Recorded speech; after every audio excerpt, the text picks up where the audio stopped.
विमल, आपके पास आ रही हूं क्योंकि विमल, न्यायिक आयोग की जो टीम गठित की गई है कल शाम ही मुरादाबाद तो पहुंच चुकी थी। आज यहां पर क्या तस्वीर रहेगी, क्योंकि संभल पहुंच रही है न्यायिक आयोग की टीम जांच के लिए।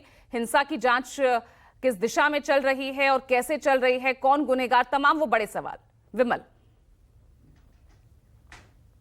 जी बिल्कुल, देखिए अभी तक क्योंकि ये बड़ा सवाल बना हुआ है कि आखिरकार संभल का असली गुनहगार कौन है, क्या ये साजिश थी तो उस साजिश के सूत्रधार कौन है। तो इन तमाम चीज़ों की जांच के लिए जो 3 सदस्यीय न्यायिक आयोग का गठन किया गया है वो करीब 10:30 बजे तक यहाँ पर पहुँच सकता है। जो शाही जामा मस्जिद के आसपास के उन इलाकों का दौरा करेंगे, वहाँ पर जाकर एक तस्वीर को देखेंगे कि किस तरीके से जो हिंसा की शुरुआत हुई, कैसे ये पूरा मामला इतना भड़क गया कि आगजनी की गई और 4 लोगों की मौत हो गई। क्योंकि इसको लेकर पुलिस प्रशासन पर भी गंभीर आरोप लगाए जा रहे हैं कि पुलिस की लापरवाही हुई। पहले जो इंटेलिजेंस फेलियर था और उसके बाद पुलिस स्थिति को भांपने में जो है वो फेल हो गई, और उसके बाद गोलियों पर भी पुलिस को लेकर पुलिस पर आरोप लगाया जा रहा है कि पुलिस की तरफ से फायरिंग की गई। हालांकि पुलिस प्रशासन लगातार इस बात से साफ इनकार करता रहा है कि उन्होंने किसी भी तरीके से फायरिंग पुलिस की तरफ से नहीं की गई, केवल रबर बुलेट्स चलाई गई। तो न्यायिक आयोग की टीम जो है वो यहाँ पर जो है कुछ देर में पहुँच सकती है, जिसको लेकर प्रशासन भी अलर्ट है। और पहले से ही 10 दिन के लिए जो बैन है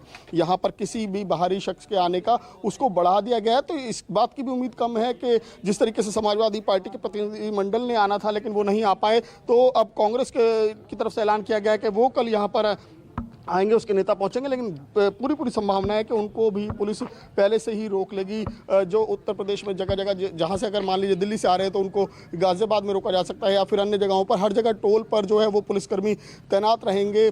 और दूसरी तरफ अगर संभल के बॉर्डर्स पर भी कड़े सुरक्षा इंतजाम किए गए हैं। और दूसरी तरफ अब मैं आपको एक और तस्वीर दिखा रहा हूँ जिसको लेकर लगातार चीज़ें सामने आ रही कि एएसआई ने जो शिकायत की थी वो आखिर किन चीज़ों की शिकायत की थी। 2018 में जो एफआईआर की गई थी एएसआई के द्वारा, तो ये रेलिंग है जिसको लेकर ये कंप्लेंट की गई थी कि यहाँ पर इसका निर्माण कराया गया, जबकि क्योंकि ये इमारत एएसआई द्वारा संरक्षित है तो यहाँ पर कोई भी निर्माण कार्य कराने से पहले एएसआई की मंजूरी ज़रूरी है। मेन गेट आप देख रहे हैं शाही जामा मस्जिद का, और इसी जगह पर उस दिन यहाँ जब जो सर्वे टीम आई थी तो कुछ बातों को लेकर विवाद भी हुआ था। और साथ में ये वो कुआं है जिसको लेकर ये बात कही जा रही है। हिंदू जो समुदाय है उनका ये दावा है कि साल 2012 तक वो यहाँ पर कुआं पूजन अपना करते थे। लेकिन उसके बाद देखिए इस जगह को भी किस तरीके से कवर करवा दिया गया। यहाँ पर भी ये टीन शेड वगैरह लगे हुए हैं। तो इन तमाम चीज़ों को लेकर एएसआई के द्वारा यहाँ पर शिकायत भी की गई है। तो बहरहाल अब देखने जी बिल्कुल, देखिए मैं ये वो तस्वीर दिखाता हूँ। ये मुंडेर है देखिए उस कुएं की जिसका जिक्र है। और बाकायदा संभल के बारे में कहा जाता है कि यहाँ पर 68 तीर्थ और 19 कूप हैं, और जिसको लेकर हिंदू समुदाय लगातार ये बात कहता रहा है कि यहाँ पर वो हर शादी ब्याह से पहले या जब उनके घर में बच्चे का जन्म होता है तो उस दौरान जो कुआं पूजन होता है वो उसी कुएं पर करते रहे हैं। और इसके अलावा जो मस्जिद का मुख्य गेट है उसके अंदर की तरफ भी जो एएसआई की जो शिकायत थी उसमें ये भी जिक्र था कि अंदर की तरफ जो फर्श है उसको भी उखाड़कर वहाँ पर नया फर्श डलवाया गया। यानी कि सब जो है वो निर्माण करवाए गए, जिसको लेकर बाकायदा 2018 में एफआईआर दर्ज की गई और उसको लेकर चार्जशीट भी दाखिल है। और अभी पूरा मामला कोर्ट के समक्ष विचाराधीन है और अब कोर्ट उस पर रुख तय करेगा। दूसरी तरफ ये शाही जामा मस्जिद या हरिहर मंदिर का मामला भी, क्योंकि अब कोर्ट में है, सुप्रीम कोर्ट इस पर सुनवाई करके और जो सर्वे रिपोर्ट है उसको सार्वजनिक करने से, उसको पब्लिक करने से रोक लगा चुका है।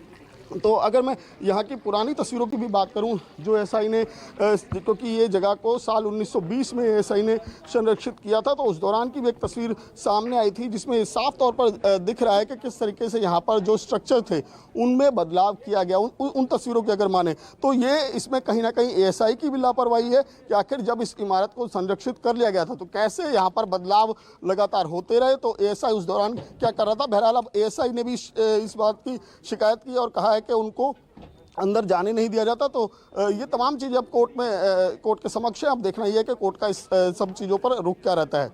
जी बिल्कुल, कोर्ट की कार्रवाई पर ही जो है सबकी नजरें टिकी हुई है, लेकिन कई सवाल भी यहाँ पर अब एएसआई की जो एंट्री हुई है, जो हलफनामा दायर किया गया है, उसको लेकर भी यहाँ पर खड़े होते नजर आ रहे हैं।